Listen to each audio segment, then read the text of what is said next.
Some would say that we can know Santa is real because he gives us gifts. Does the same approach apply to Jesus? What if those gifts are slow to come? What if they aren't there when we open our eyes Christmas morning? Does that somehow diminish the reality of Jesus in our lives? I remember the Christmas season of 2018 well. I was waiting for some incredibly important stuff. My son was in his third year of living outside in the streets of Portland, Oregon, stealing power tools from Home Depot to support his meth and heroin addictions, and pleading with his mom and I to send him money for a tent. Apparently a tent was going to make everything better. I was also waiting for the coroner to call. That's what you do when you've raised an addict, when your heart is walking around outside your body with brutally impaired judgment, using a trap house for a pharmacy, and sleeping on the streets.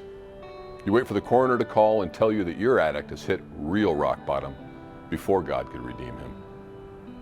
Worse, I was also waiting for my son to get better before I risked truly loving him again. It's not too hard to imagine, is it? Eli had disappointed me in every possible way and done incredible damage. He was not safe to love. Most importantly, I was waiting on Jesus. The Jesus I knew was there. The Jesus I knew cared. The Jesus I knew had the power to make everything right in the blink of an eye. Where was he? What was he waiting on? None of us could pray any more or any harder than we had been, and I was convinced that my son's time was running out quickly. Jesus invited me to stop waiting. He invited me to trust. Despite the pain, despite the circumstances, despite the desperation, despite the total lack of evidence of his presence, engagement, and healing power, we're talking no gifts on Christmas. Jesus invited me to trust and fully love my son, right then and right there. What freedom! Jesus stepped into my heart and gave me light and a path forward when I was convinced that there was only darkness and no way.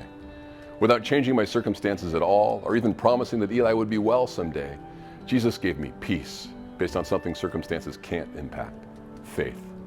Because Jesus gave me the strength to stop waiting and start loving my son, Eli and I maintained a relationship. I was there to tell him he was loved and never alone. Eli always had an ally. He always knew someone loved him. He always had light. And I believe that made all the difference. It certainly made all the difference for me. Eli's home now, married with a solid job and an incredible wife and the most beautiful baby boy you'll ever meet. God is good. Sometimes God is good in obvious ways that line up with our hopes and expectations. Sometimes those sorts of blessings take a long, long time to come. Sometimes they don't come at all. But as we wait, as we hold out hope and cling to Jesus, he gives our waiting meaning, purpose, and hope. Jesus frees us from the chains of waiting for something to change and invites us to fully live right here and right now, knowing that we're loved, cherished, supported, and never ever alone. May your waiting prove fruitful. May it grow your faith and give you peace.